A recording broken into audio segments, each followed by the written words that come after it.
Lanjut ke soal nomor 1.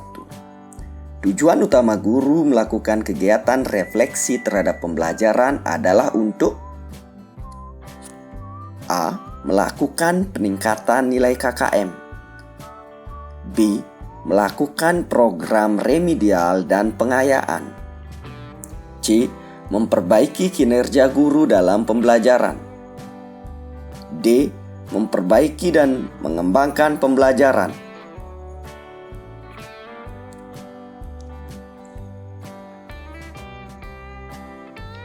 Oke, kita cek jawabannya. Opsi yang benar adalah memperbaiki dan mengembangkan pembelajaran, yaitu opsi D. Jadi, tujuan utama melakukan refleksi adalah untuk mengetahui keinginan dan kebutuhan peserta didik secara terperinci, sehingga guru dapat merancang pembelajaran yang lebih baik di pertemuan berikutnya. Jadi jelas ya, bukan malah meningkatkan KKM, malah program remedial dan pengayaan, itu bukan. Jadi lebih cenderung ke memperbaiki dan mengembangkan pembelajaran berikutnya. Jadi itulah pentingnya refleksi. Lanjut soal nomor 2. Salah satu teknik kegiatan refleksi dalam pembelajaran adalah penilaian guru oleh peserta didik dengan tujuan untuk A. Mengetahui prestasi belajar siswa setelah mengikuti pembelajaran. B. Mendiagnosis kesulitan belajar siswa selama proses pembelajaran. C. Mengetahui sejauh mana siswa memahami konsep yang telah dipelajari. D. Mengetahui kesesuaian strategi pembelajaran yang dilaksanakan terhadap kemauan belajar siswa.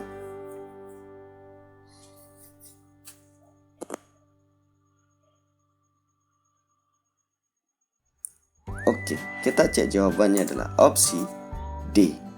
Nah, jadi sudah jelas sekali teknik kegiatan refleksi dalam pembelajaran, yaitu adalah penilaian guru oleh peserta didik.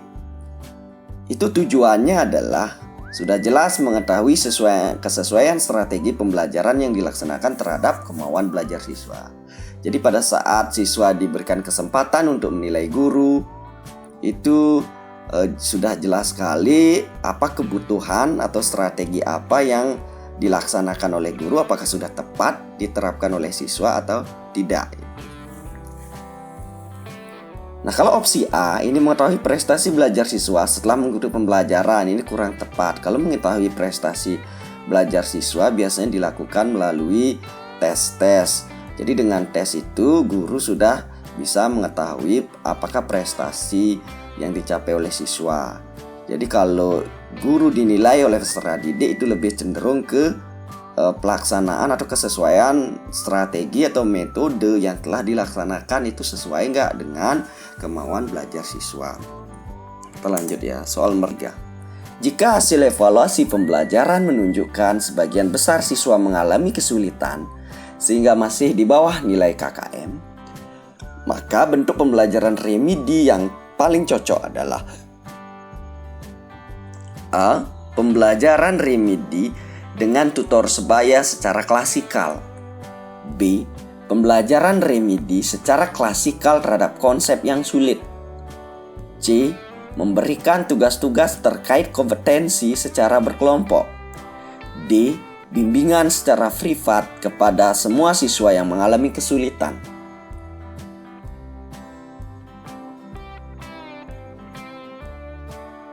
Oke. Nah, di sini sudah jelas. Hasil evaluasi pembelajaran menunjukkan sebagian besar. Jadi perlu digarisbawahi, sebagian besar siswa mengalami kesulitan yang masih di bawah KKM. Jadi yang paling cocok adalah kita telah satu-satu. Kalau opsi A, ini melakukan remedi dengan tutor sebaya. Jadi kurang tepat karena ini sebagian besar yang remedi. Kita cek opsi B, pembelajaran remedi secara klasikal terkait konsep yang sulit. Nah, ini kita lihat dulu opsi yang lain. Yang C, memberikan tugas-tugas terkait kompetensi secara berkelompok. Ini juga kurang tepat. Jadi sebenarnya yang opsi D juga bimbingan secara privat kepada semua siswa kurang tepat karena yang di bawah KKM itu adalah sebagian besar. Karena namanya sebagian besar berarti lebih dari 50%. Jadi jawaban yang paling tepat adalah opsi B, pembelajaran remedi secara klasikal terhadap konsep yang sulit yang menyebabkan nilai KKM-nya dia kurang. Jadi harus diberikan secara klasikal karena jumlah siswa yang remedi besar. Jelas ya teman-teman. Lanjut ke soal nomor 4. Langkah awal pembelajaran remedi yang harus dilakukan guru adalah A. Menganalisis hasil ulangan harian yang telah dilakukan. B. Memberikan tugas tambahan kepada siswa yang nilainya kurang dari KKM. C. Mengidentifikasi kesalahan siswa, mengerjakan tugas yang diberikan. D. Menganalisis nilai ulangan mana yang kurang dari KKM dan mana yang lebih.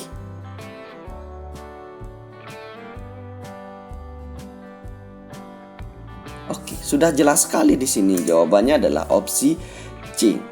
Nah, jadi langkah awal pembelajaran remedi. Nah, sebelum guru melakukan pembelajaran remedi, jadi sudah jelas sekali harus tahu dulu apa yang ingin diperbaiki.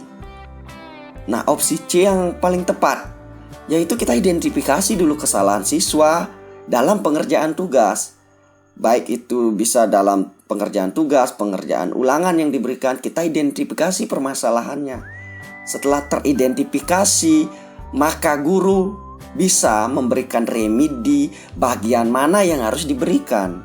Mungkin yang dianggap siswa sulit, nah itu yang harus difokuskan, diberikan. Jadi tidak semua materi yang perlu diberikan remedi, jadi itu mubazir. Jadi perlu diidentifikasi kesalahan-kesalahan siswa yang sebagian besar itu. Nah, kalau itu opsi yang paling tepat adalah opsi C.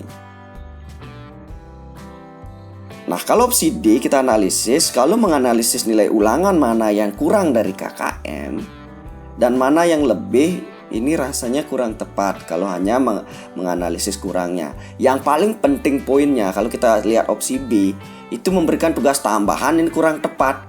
Apa yang harus menjadi patokan diberikan tugas tambahan kalau tidak diidentifikasi kesalahan-kesalahan siswa dalam pemberian tugas? Jadi opsi B kurang tepat juga. Untuk opsi A, menganalisis hasil ulangan harian yang telah dilakukan. Ini juga kalau sekedar menganalisis benar salahnya kurang tepat juga. Jadi opsi yang paling tepat sudah jelas C. Jadi identifikasi kesalahannya. Lanjut ke soal nomor 5. Pembelajaran pengayaan adalah pembelajaran yang memberikan kesempatan kepada siswa untuk A. Berkompetisi dalam belajar. B. Mendapatkan nilai lebih baik.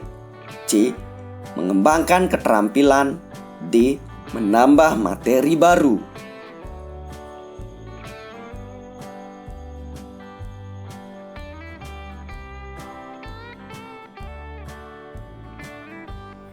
Oke, kita cek jawabannya. Nah, untuk pengayaan di sini adalah memberikan kesempatan untuk opsi yang paling tepat adalah opsi C, mengembangkan keterampilan. Nah, pembelajaran pengayaan adalah pembelajaran yang memberikan kesempatan kepada siswa untuk memperluas atau memperdalam apa yang telah dipelajarinya. Memperluas dalam hal penerapan konsep dan memperdalam dalam hal mengembangkan kemampuan tingkat tinggi terkait konsep tersebut. Nah, jadi jelas sekali fungsi pengayaan di sini.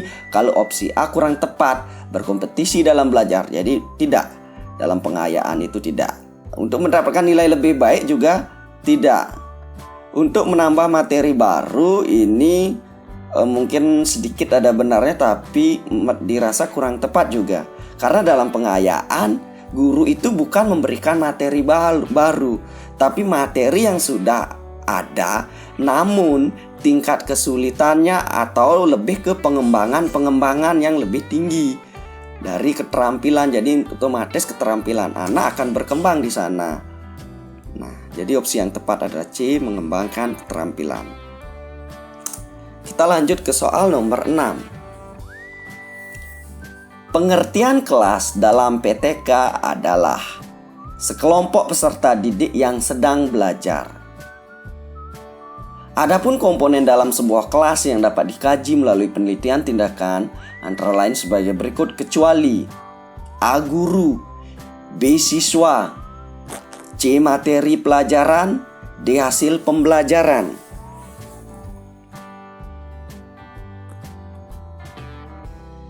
Oke, kita lanjut. Adapun komponen dalam sebuah kelas yang dapat dikaji, jadi komponen yang dapat dikaji dalam penelitian tindak kelas, kecuali jelas sekali di sini opsi D, hasil pembelajarannya yang tidak dapat dikaji.